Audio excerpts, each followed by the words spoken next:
Hi, I'm Hamid, and I'm here at Flametree Farms in North County, San Diego. Here we have a variety of different citrus and avocados and a bunch of other varieties of fruits. But primarily what we have here are navel oranges. We have about 50 chickens. We've got 3 little goats that sometimes we just set them up around some of the trees and they eat the weeds and stuff, and they'll create fast compost. Eat it and then right there drop the good compost. The chickens, right under them we put up the broken wood chips and stuff. I take that out and again spread it around the trees in small quantities, and that's also a way to give back. We have basically a small permaculture farm here. My understanding of permaculture is that it's planting a diverse group of trees, plants, and having animals and different varieties of species that basically coexist together. They allow for a prosperous, healthy ecosystem that allows for the soil to regenerate and to stay healthy. Finding ways to give back to the soil so that the soil is healthy, and you do that by not planting one type of crop, which is monoculture in one area and having it be fields of, for example, soy or one thing, and then constantly just exploiting the soil, tilling it and giving it pesticides and doing all the things that to help it resist nature's normal cycle. Instead, what you can be doing is planting a diverse group of varieties of different types of plants, species, trees, and then having even a variety of animals, chickens, goats, cows, and they run around. That whole process of this variety of species living together allows for a soil that's healthy, allows for trees that are more resistant to nature's normal cycles, and allows for the actual fruits and vegetables that are growing to be much more nutrition dense, healthy, and just amazing all around.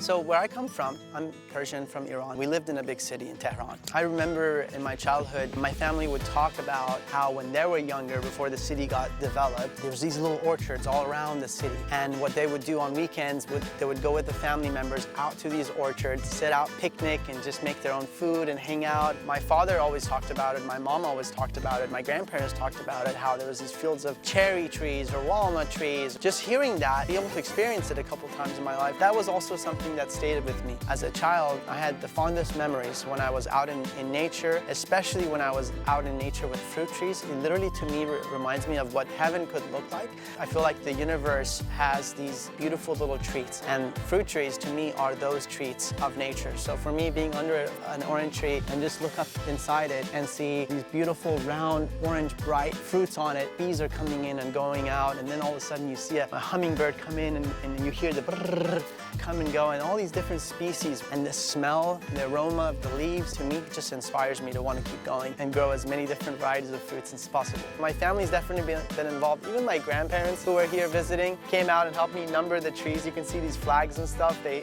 numbered the trees with them. My grandpa wrote them in. My brother has helped with a lot of different ideas. I've been in communication with different people. One of them is Greg Alders of the Yard Post. He's come out a couple times and given me some great tips. Our neighbors here are incredible. They're very knowledgeable. Many of them have been here for 20+ years, and they also share some really great tips and information with me.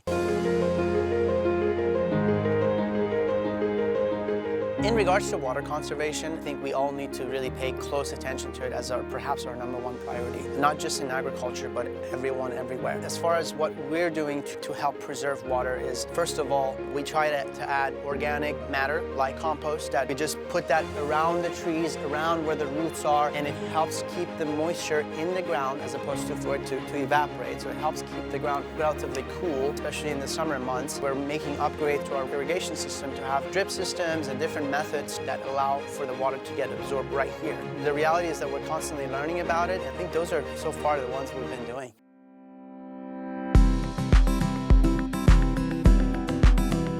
The drought has affected just the way we water.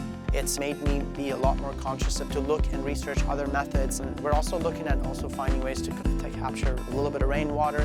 Being out here in California, there's a lot of different types of fruits and things that you could be planting that require a lot less water. Citrus doesn't require all that much water. Once it's happy and established, a citrus tree can be watered maybe even once to twice a month at most. Passion fruit, dragon fruit, any of those succulent type don't require all that much water. I'll share about a dream of mine that I hope to fulfill in the next couple of years is to to expand on this permacultural farm and have a farm-to-table juice, smoothie, and snack store where people can come in and see produce that was picked that same morning from within eyesight. There'll probably be chickens and goats and stuff. Hopefully we can have goat cheese with the marmalades and everything, and really bring a variety of locally grown, organic, nutrition-dense produce and fruits and vegetables. Those things like the passion fruits and dragon fruits and mints will be right there within eyesight, picked there. I think that'll be a really fun experience too.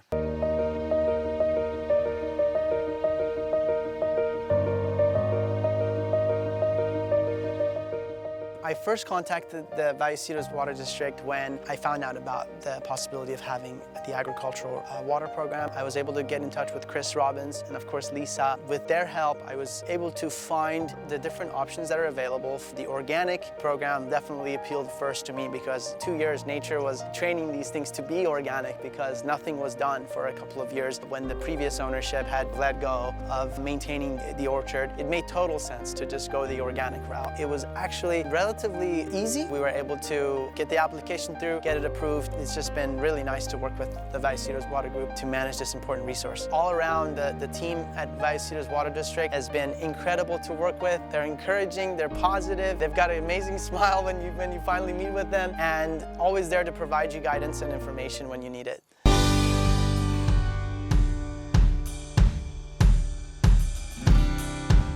I moved to California about 8 to 9 years ago.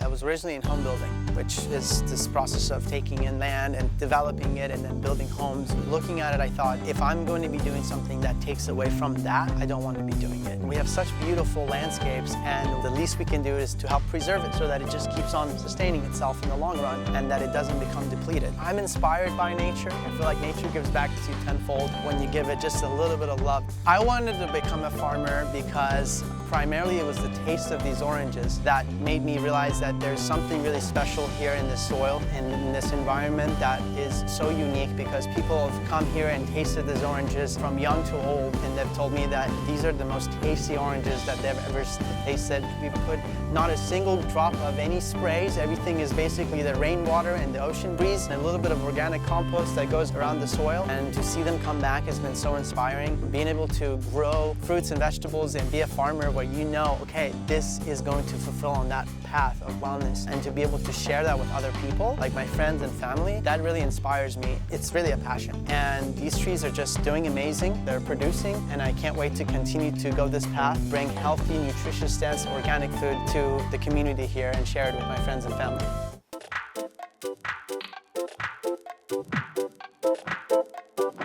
Right now, our produce is at the People's Co-op in Ocean Beach. Cream of the crop, been purchasing some of our citrus, so those are the two main ones that we're working with currently, and we hope to expand that. Again, as local as possible. We aren't really interested in sending big shipments out of town, but locally, like I said, People's Co-op in Ocean Beach and Cream of the Crop here in North County. Cheers to Flametree Farms. Cheers!